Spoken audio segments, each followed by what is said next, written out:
K-drama? May drama sa Pinas?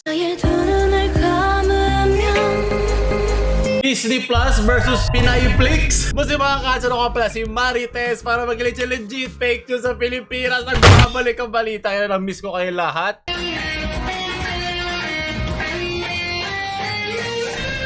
Ngayon dadaanan natin na naging issue na gusto daw ban ng isang senador ang mga K-drama dito sa Pilipinas. Kaya atin ang pakinggan. Ang aking obserbasyon, pag patuloy tayo na nagpapalabas ng Korean telenovela, ang hinahangaan ng ating mga kababayan, ito mga Koreano, nawawalan ng trabaho at kita yung ating mga artistang Pilipino. Kaya minsan mapasok sa aking isipan na iba na itong mga telenovela na wag mo na papasukin. Wag ka na rin pumasok diyan. Kuya lang din nasasayang yung tax sa bayan. Foreigners na dapat ang mga artista natin Pilipino na talagang may angking galing sa pag-arte, ayun man talaga dapat ang ipalabas natin sa sarili natin bansa. Alam mo, yung puso niya nandun eh. Pero wala rito yung puso eh. Nasa puwet eh. Sayang eh. So, una-una, pag kunyari merong mahilera ng magbebenta ng mani, sa tingin mo, ano doon sa mga nagbebenta ng mani ang mas kakainin? Siya yung pinakamasarap, pinakabagong luto, pinaka-charismatic yung nagbebenta. Diba? Yung tinatawag ka, hindi mo may effort. Hindi kasalanan nung nagbebenta ng mani na yun, na malakas siya, walang ginagawa ba nagbebenta. Ang hinahangaan ng ating mga kababayan, ito mga Koreano. Hindi yun kasalanan. Okay, hindi yung kasalanan ng manonood. Bakit sinisisi niyo yung public na nanonood niyan? Yung nagko-konsumo, yung consumer, yung moviegoer. Pag tinapat mo naman kasi mga ibang drama, o sabi ko, gawin natin ito sa mas technical. Kasi tulad ko, di naman ako ganun kahilig sa K-drama. Pero pag nakakapanood nga ako nun, maganda nga talaga yung quality. Kaya hindi ka mahilig kumain ng kare-kare. Pero na-appreciate ko yung paano siya niluto, paano siya ginawa, nang walang bias. For example, pinanood ko yung sa Woo Young Woo. Pero na-appreciate ko yung iba yung storyline para sa isang lawyer, sa isang merong nasa autism na spectrum.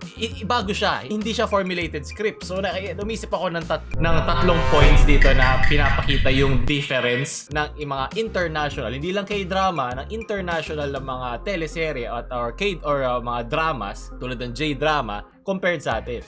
Una-una yung formulated scripts nila. Dahil dito sa Pilipinas, dahil mas mahirap kumita, kailangan sure na meron may uuwing pera yung mga gagawa mga production. Mahirap talaga yon. Wala tayong magagawa kasi nasa industriya yan. Yung mga Pinoy, lagi sila nagbabank sa love teams. Gustong-gusto nila yung mga love team dito. Pag kilala na love team, paulit-ulit. For example, sa mga K-dramas, hindi nila inuuna na maulit ang isang love team kasi nagawa na eh. Ginibigyan nila, kumbaga binubuksan nila yung soil. Kung ito tumubo na, maglalagay naman sila ng bagong bagong love team. Baka maging rin fertile din eh. So kung marami ka ngayong kombinasyon, iba't iba mga couples, in the long run, investment siya. In the long run, mas marami kang pwedeng magawang movie, mas marami kang pwedeng magawang mga K-drama na bebenta. Hindi ka kailangan makipagmonopolyo, makipag-unahan para sa mga pinakamagagaling na mga artista. Ang nangyayari tuloy, yung kwento ang nag-a-adjust sa artista. Hindi yung artista yung nag-a-adjust sa kwento. Kaya makita mo, napakarami mga one-dimensional na mga artista na isa lang ang kayang gawin. Pwede siya nagpapatawa, pwedeng umiiyak lang, pwedeng ganito lang, pwedeng siya lang yung nanay, pwedeng siya lang yung tatay. Hindi nila kasalanan ko mahirap kumita ng pera sa Pilipinas. Kung ano na binibigay ng mga channel na scripts at mga kontrata sa kanila, wala ka na talagang choice. So doon na tayo sa susunod, yung mga agencies. Yung mga actors under management ng mga agencies sa Korea ay mas alaga. Paano ko sasabi alaga? Kasi hindi sila nilalaban based sa channels. Based sa mga agencies sila nagkakaroon ng trabaho. Ngayon na nangyari, pag hindi mga channels, di ba? Kasi parang uunti lang naman ng channels dito. Productions ang nagdidikta doon sa mga actors, hindi nagiging constrained yung actor para sa kanilang ability. Naiintindihan ko mayroong mga actors na talaga hindi naman magaling. Mga anak lang ng dati mga artista, anak ng mga action stars, anak ng mga bold stars, whatever. Naiintindihan ko yan, marami talagang ganon. Kasi kailangan mo naghahanap sila ng stability at yun ang binibigay ng mga lower quality, mga pangmasa at hindi naman lagi tinatangkilik ng mga production. Pero syempre kung mas marami kang shows, mas mababa ang quality, di ba? Naghahabulan kayo. Kasi mamaya dadaanan pa natin iba. Ito naiintindihan ko na kasi mahal nga naman ng CGI. Nagkaroon naman ako ng face na masarap naman trash talkin itong CGI na to ng Lecheng Ahas na to. Pero naiintindihan ko naman na hindi ito yung point na ito kasi satire lang naman yung meme. Hindi dahil ilalagay mo sila sa upuan, papanoorin na nila. Hindi yung ganun. Kala ata dyan lahat ng mga tao dito yung mga tambay lang sa kanya na paupuin mo lang sa isang showing doon sa barangay nila. Nakala mo, basta manonood yan, tatangkili. Hindi. Ngayon kasi, watch on demand. Kung ano yung gusto, sino yung may gusto, saan nila makukuha, yun ang mabibigay. Yun ang tatangkiligan ng tao. Tulad ng sinabi ni Miss Suzette. Si Miss Suzette ay isang Filipina screenwriter sa film and television. Siya ang gumawa ng Encantadia. So, siguro naman, hindi lang to parang random Facebook commentator na akala mo, isa ng film analyst. Diba? So, ayan, sinasabi nito, a K-series costs 200,000 USD or 12 million pesos per episode. Sa Pilipinas, ang 10 million pesos ay for isang linggo na. O 5 episodes na agad yun. Siyempre, ang layo talaga ng quality. Ang MCAI ay higher ang cost than the usual Philippine series. Kaya pasensya na sa ads, we need makakawin. So, naiintindihan ko, meron naman yung parang, yung gusto ko ngayon recently, yung kay Crisostomo and Ibarra. Kahit sabihin natin na, na GMA, maganda ang pagkakagawa. Hindi siya campy, hindi siya yung may mga baduy na sound effects na ginagamit ng mga vlogger. Alam mo, seryoso sila for the take na gusto nilang gawing angulo, di ba? Meron naman binabagayan yung mga ganong klaseng edit. Pero makikita mo yung quality at makikita mo na people are looking for it. Hinahanap to ng mga tao. Makikita mo yung dami ng views, yung dami ng comments na wow, ito sana yung lagi nilalabas nyo. Hindi lagi mga basurang tandem o paulit-ulit na tandem na nakakasawa na yung script, di ba? Nakakasawa na yung plot. Alam mo, meron demand pero natatakot nga naman yung mga productions na walang balik sa kanila. So, kailangan, dito na sunod dumarating yung akin next point na dapat meron kang government funding. Alam ko, hindi lang yun ang problema ng Pilipinas, pero malaking tulong ang gobyerno sa mga ganitong bagay. Kasi sa Korea, yun nga, kailangan ko to i-mirror sa Korea na gusto i-ban ang showing dito sa Pilipinas. Nag-i-invest ang Korean government sa kanilang mga K-dramas and movies. Kung mapapansin nyo, pag nanood kayo niya, lagi meron mga shots up ng kanilang mga beaches, ng kanilang mga pakilalang places, mga kilalang tourist spots para mapaigting nila ang kanilang tourism. Dahil ang tourism ang palaking bawi, di ba, nakita ng bansa. And that is local. Yung mismong produkto mo, yung mismong bansa mo. Ngayon, nandun tayo sa macro. Balik tayo muna sa micro. Ayaw na nga. Ito nga pili ko yung galit lang niya sa K-drama to, pero this is international filmmaking in general compared sa ating local scene. Na ako, sarili ko opinion, hindi naman kailangan si Rosol, ay kasalanan ng industry. Ganun din kasi nangyari sa mga CGI dito, sa mga animators, sa ginawa doon sa Victor Magtanggol, sa iba't iba pa mga shows dito. Tulad doon sa Darna, okay sana yung Darna, tapos lagyan na naman nila romantic. Wala naman masama magkaroon nun, pero pag malaking parte na doon ay yung romance, nawawala na nga rito yung pagiging strong independent woman, which is yung pinaka-goal ng show, di ba? Nagiging na naman siya, pangmasa na naman. Yun yung mga tipong naghuhugas ng pinggan sa gilid, nanonood lang. Kasi, oy, Darna! Tapos gano'n. Hindi niya pinakikinggan yung magandang storyline. Yun yung para sa mga ganong tao. At meron naman talagang para doon. Hindi naman ako dito elitista na kailangan lahat, wow, top tier.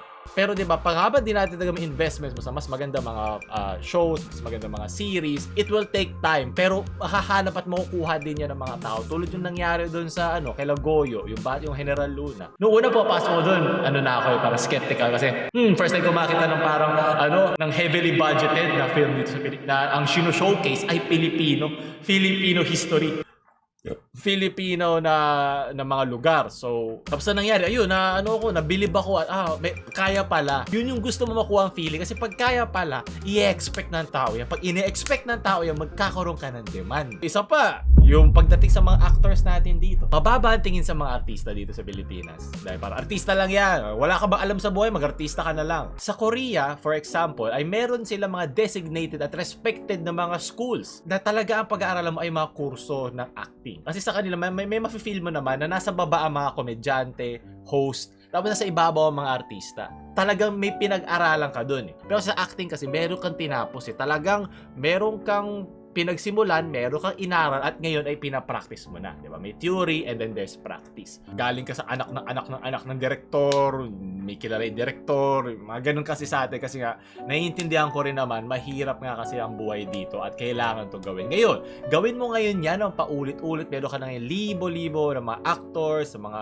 na ginagawa yung ganung klaseng pagpasok. So, industriya, bumabaho ngayon yung basket mo. Binubulok ngayon niya yung mga prutas mo na may mga magagaling na actor doon. So, kaya nangyayari, ang pinakapangit dito ay yung ating industriya. Matagal-tagal pa investment na kailangan natin maibigay para makaramdam tayo ng diferensya. Siyempre, lahat naman may pinagsisimulan. Alala ko lang may Enteng Cabisode, tayo paulit-ulit na style, yung Big Soto, and ano. Diba? Kung paulit-ulit lang talaga siya, mauumay rin ang tao. Ang mga manonood lang yun, hindi naman talaga invested sa mga series na yun. Mga anak lang yan, mga bata na sinasama na kanilang mga lola para panoorin kasi doon sila lumaki. Hindi talaga yung talaga actively tatayo yung mga bata, ay gusto ko yung movie na yun na masarap yung feeling pagkatapos ko panoorin. So maraming factors in play diyan para mapaganda ito. Hindi lang para hindi mo lang pipilitin yung ano mo na nakabukas yung mata, panoorin mo yung Shake Rattle and Roll number 60,000. Hindi yun ganon. Jingo Estrada contemplates on banning Korean dramas and shows in the Philippines. What's the boss here? What's the boss here? You're the boss!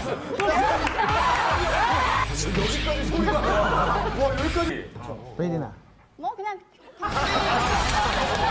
Wala lang kasi yung Manny Pacquiao, meron siya na pagsusukan siya sa kamukha ko pag nag-show dito. Bukamina ka ah.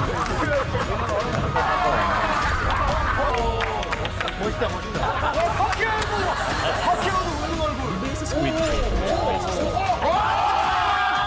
Yung tulad nito, isipin mo ba may mga klase ng mga shows na babagay ipasok si Manny? Gets mo ba? Doon gumagaling isang agency. Alam nila saan ang kanilang mga actors, saan ang kanilang mga tao.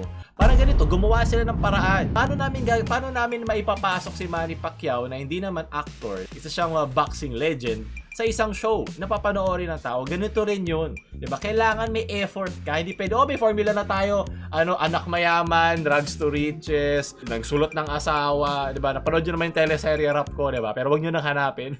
Hindi masama magkaroon ng suporta. Kailangan tayo pinupuntahan. Pero hindi mo kailangan sabihin sa tao yan. Kung suportahan nyo ng tao, kung kasupo-suporta siya. Ganun lang kasimple yun. Jinggoy Hamnida. Ganun lang kasimple yun. So, ayun. So, sunod na balita sunod na balita ay lumabas na yung lalabas na ang Disney Plus sa Nobyembre dito sa Pilipinas. So nag-trending itong Goodbye Netflix. Ang premium nila is 3,000 a month. So kung ikakalculate natin, 250 a month. Okay, 250 a month lang. Andun na lahat. Meron kang hanggang 4 screens sa concurrent. Tapos compatible pa sa kung saan-saan. Tapos sumabay pa rito yung sa Netflix na ita-crackdown na daw nila yung nagpa-password sharing sa 2023. Tsaka parang galit ba kayo sa kumpanya nyo, Netflix? Talagang gusto nyo ba talaga bumagsak at mawala na? Pero ako naman, bilyonaryo na sila. Kumita na sila sa kanilang ginawa. Ito na, lumalaki na yung mga giants. Ito talaga napakalaki ng Disney. Grabe. At para sa isang simpleng pamilya na hindi naman lahat nagpa-pirate, diba? Mga lolo-lola, mga tito-tita nyo na walang oras maghahanap ng mga sa Pirate Bay sites. Ang laking tulong nito, grabe. Ay, kumbaga sa Disney, yung matagal na nabida na Netflix, Long live the king. Long live the king. Tapos video tawa niya. Ako, na-excite ako kasi hindi ko na napanood yung Toy Story 2 after noon. Tapos hindi ko na siya pinanood. Ewan ko, wala lang siguro sa radar ko. Mapapanood ko na rin sa wakas. Gusto ko naman ito kung natulian na si Andy. O doon natatapos natin balita yan. Binilisan ko lang kasi kailangan ko na ilabas to at ako mag-i-edit ito. Kaya maraming salamat sa mga suporta sa inyo. Gusto mag-comment tayo ng mga news o gusto i-cover natin sa balita kaya. Huwag tayo like, share sa mga puta hamnidan yung friends. Dahil sila ay nag-celebrate sa pagkaputa hamnidan ng opinion ni Mr. Jinggoy Hamnida. Huwag nyo na subscribe. Marites sa Mama Alap.